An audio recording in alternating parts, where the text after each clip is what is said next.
ओम नमः शिवाय। प्रभु जी, आज की कथा है महाभारत श्रृंखला में वन पर्व एपिसोड संख्या 76। अभी तक आपने सुना हस्तिनापुर में व्यास जी एवं मैत्रेयी ऋषि का आगमन। अब कथा आगे। आज की कथा होगी किरमिर नामक राक्षस की वध कथा। आइए अब कथा को प्रारंभ करते हैं।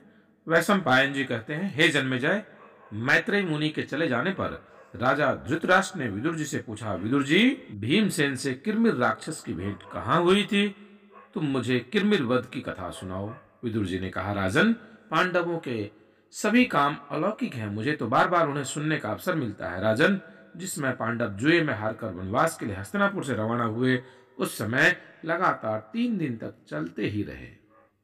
जिस मार्ग से वे काम्यक वन में प्रवेश करना चाहते थे, आधी रात के समय उस मार्ग को रोककर किरमिर राक्षस खड़ा हो गया। वह हाथ में जलती हुई लूक लिए हुए था, भुजाएं लंबी थी और दाढ़ें भयंकर, आंखें लाल लाल, सिर के खड़े खड़े बाल मानो आग की लपटें हो। वह कभी तरह तरह की माया फैलाता तो कभी बादलों की तरह गरजता। उसकी गर्जना से सारे वन पशु भयभीत होकर खलबला उठे। आंधी चलने लगी, धूल से आकाश आच्छादित हो गया। द्रौपदी तो उसके दर्शन मात्र से बेहोश हो गई। उसकी यह चाल देखकर पुरोहित धम्य ने रक्षोंद्र मंत्र का पाठ करके राक्षसी माया नष्ट कर दी। उसी समय किरमिर राक्षस मायावने वेश से पांडवों के सामने आकर खड़ा हो गया। पांडवों का परिचय जानकर किरमिर ने कहा, मैं वकासुर का भाई और हिडिंब का मित्र हूं।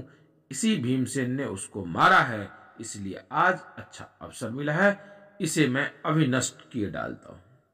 उसी समय भीमसेन ने एक बहुत बड़ा पेड़ उखाड़ा और उसके पत्ते तोड़ ताड़ कर फेंक दिए। भीमसेन ने दृढ़ता के साथ लंगोट कसकर वृक्ष को उठाया और राक्षस के सिर पे दे मारा, परंतु इससे राक्षसों को कोई घबराहट नहीं हुई।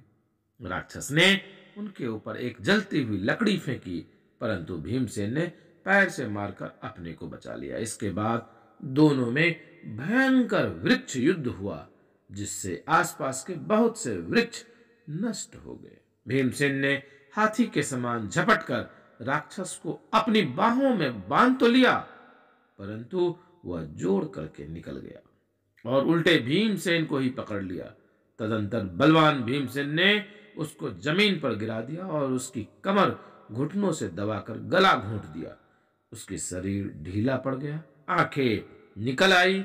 इस प्रकार किरमिर राक्षस के मर जाने पर पांडवों को बड़ी प्रसन्नता हुई। सब लोग भीमसेन की प्रशंसा करने लगे और फिर काम्यक वन में प्रवेश किया। इस प्रकार विदुर जी से किरमिर वध की बात सुनकर राजा धृतराष्ट्र उदास हो गए और उन्होंने लंबी लंबी सांसें लेना शुरू कर दी। प्रभु जी, आज की कथा को यहीं विश्राम देते हैं। आगे की कथा पुनः आगे। आपको यदि कथा में आनंद आ रहा हो तो प्लीज शिवा यात्रा दर्शन को लाइक, शेयर, सब्सक्राइब अवश्य कीजिएगा। शीघ्र मिलते हैं अगली वीडियो में। तब तक के लिए ओम नमः शिवाय।